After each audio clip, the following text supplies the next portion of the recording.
5 वर्षापासून आमच्या घरामध्ये त्या ठिकाणी गुलाल नव्हता आणि आम्ही तो लावला नाही. पण मला आपल्याला खात्रीनं सांगायचंय, अनेकांनी या ठिकाणी इच्छा व्यक्त केली, भावना व्यक्त केल्या, शुभेच्छा व्यक्त केल्या. पण मी तुम्हाला खात्रीनं सांगतो की ज्या वेळेस पहिल्यांदा नमिता तिथं आमदार झाली, मध्यंतरी कोरोनाच्या काळामध्ये ताई 1-2दा विधान भवनामध्ये आल्या आणि नमिता नेहमी ताईंना सांगायची की ताई विधान भवनामध्ये या ठिकाणी येत असताना तुमची उणीव नेहमी जाणवते. अनेक जुने आमदार, जुने सहकारी, तिथले मुंबईतले पत्रकार, तुमच्या बरोबर काम केलेले अनेक मंत्री सांगतात की आज ताई सभागृहामध्ये त्या ठिकाणी पाहिजे होत्या.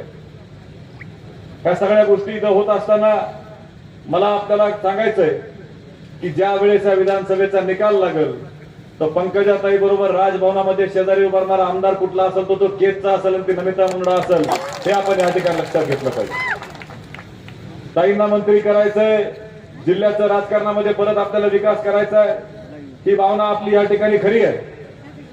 पण काही लोकांनी गेल्या वर्षामध्ये आपल्या राजकारणाची पातळी खूप खालच्या स्तरावरती नेलेली. मी अंबाजोगाईच्या कार्यक्रमामध्ये आपल्या सर्वांशी संवाद साधताना सांगितलं की खूप लोक उपकाराची जाणीव विसरतात, ज्यांनी घरामध्ये सांभाळलं ते सगळं विसरतात. साहेबांनी साथ दिली, ताईंनी साथ दिली, हे सगळं त्या ठिकाणी विसरतात आणि ते लोक आज कुठल्या तरी पदावर बसले की आपल्याला धडे शिकवण्याचा प्रयत्न भाषणाच्या माध्यमातून करतात. त्या लोकांची मानसिकता अत्यंत खालच्या स्तराची आहे. आजही त्यांची सभा अंबाजोगाईला झाली, मी त्यांचं भाषण ऐकायला होतो. मला काही लोकांनी तिथलं काय भाषण झालं सांगितलं. त्यांना त्या भाषणामध्ये पहिला उल्लेख त्यांनी केला, ते परत मला एकदा पिल्ल्यान बाळा म्हणले. मी म्हणलं ठीक आहे, तुमच्या मी लहान आहे, मला पिल्ल्या बाळा म्हणलात, मला काही वाईट वाटायचं कारण नाही. पण ते काय म्हणले, त्यांनी सांगितलं की ह्याला माहित नाही म्हणले 3 महिन्यामध्ये मी 30 किलोमीटर रेल्वे आणली म्हणले. अरे एखाद्या खासदाराला दिल्ली फिरायला 3 महिने लागते, तुम्हाला रेल्वे भवन सापडलं कसं? ज्या प्रीतमताईंनी 10 वर्षामध्ये रेल्वेचं ऑलरेडी काम परळीपर्यंत नेलंय, तुम्हाला फक्त लोकांनी खासदार दिले. आमची विनंती, रेल्वेमध्ये बसल्यानंतर फक्त परळीच्या स्टेशनला उतरा आणि तिथं साहेबाचा फोटो तुमच्यासाठी तयार असेल आणि आम्ही तो तुम्हाला दाखविल्याशिवाय राहणार नाही. आणि बरं झालं त्यांनी ते 30 किलोमीटर रेल्वेचा किस्सा सांगितला. माझा त्यांचा रेल्वेतला किस्सा आहे, ते तुम्हाला मी सांगणार आहे. मी त्यावेळेस लहान होतो, काकाजींनी आणि ताईंनी मला रेल्वेमध्ये ह्या महाशयांबरोबर पाठवलं. तो आपल्या भागामध्ये रेल्वे नव्हती, कुरुडवाडीला रेल्वे.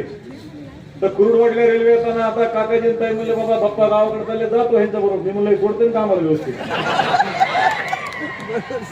मग त्यांनी रेल्वेमध्ये मला घेतलं, आम्हाला कुरुडवाडी स्टेशनला उतरायचं होतं. खरं तर ताईंनी काकाजींनी त्याच वेळेस ओळखायला पाहिजे होतं, त्यांनी काय ओळखील नाही. कुरुडवाडी स्टेशन गेलं, 10 मिनिटांना ते झोपलेले, ते उठायला तयार नाहीत. सगळे आम्हाला हुडकायला लागले, बाबा कुरुडवाडी आली, बजरंग बाप्पा बी उतरणार, अक्षय बी उतरणार गेलाय.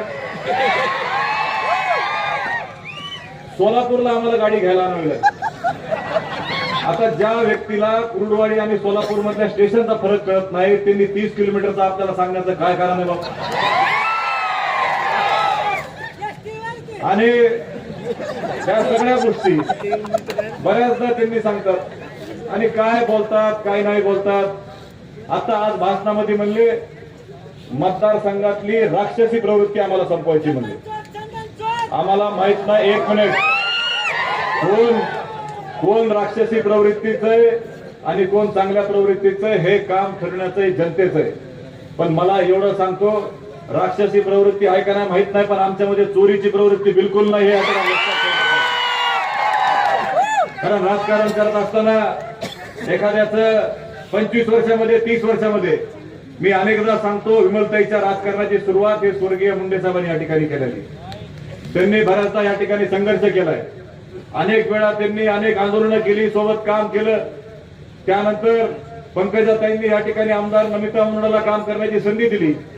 आमच्याकडून एखाद्याचं चांगलं करता आलं नाही तर आम्ही चांगलं केलं नसेल, पण कोणाचं वाईट करण्याचं काम आम्ही गेल्या 35 वर्षामध्ये या ठिकाणी केलेलं नाही. कारण ही शिकवण आहे.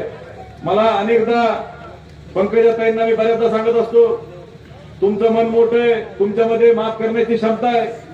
ज्या लोकांना आपण मोठं केलं, जे लोक समोर जाऊन भाषण करायलेत, काही लोक स्टेजवरून भाषण आपल्या विरोधात करतात, पण त्यांच्याबरोबर असेही काही लोक आहेत जे शासकीय सेवेमध्ये आपल्याच तालुक्यातले, बीडला आता डॉक्टर म्हणून आलेत, तिथं ते काम करायला लागले.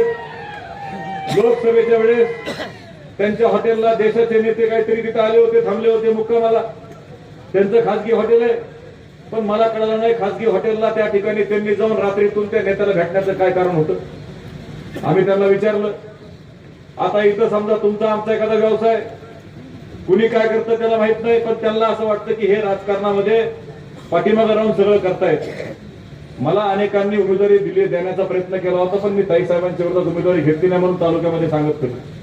ठीक आहे, तुम्ही स्वतःला मोठं समजून घ्यायचं घ्या, कारण ताईचं मुंडे साहेबांचं नाव घेतल्याशिवाय कोणाला मोठं होता येत नाही. हे आपल्या जिल्ह्याचं राजकारण आहे, म्हणून ते लोक आपल्याला नाव घ्यायला लागले. आणि ह्या लोकांनी राजकारणाची पातळी या ठिकाणी खालच्या ठिकाणी नेऊन ठेवली. खासदार साहेबांच्या बाबतीमध्ये सांगायचं झालं तर खासदार साहेबांनी दुसरा विषय सांगितला, रेल्वेचा विषय सांगितला. त्यांनी काय केलं आतापर्यंत सांगितलं. त्यांनी भाषणामध्ये सांगितलं की बाबा त्यांना कधी कारखाना उभा करता आला नाही, त्यांना कधी कोणाला काही काम करता आलं नाही. मला सांगा, तुमच्या स्वभावामध्ये पहिल्यापासून मी तुमच्या सगळ्यांना साक्षीनं सांगतो, धोका देणं हा त्यांच्या स्वभावातला पहिला गुण आहे. त्यांना विमलताईंनी राजकारणात आणलं, विमलताईंना त्यांनी धोका देण्याचं काम केलं. स्वर्गीय मुंडे साहेबांनी त्यांना जिल्हा परिषद राजकारणामध्ये आणलं, मुंडे साहेबांना धोका देण्याचं काम केलं.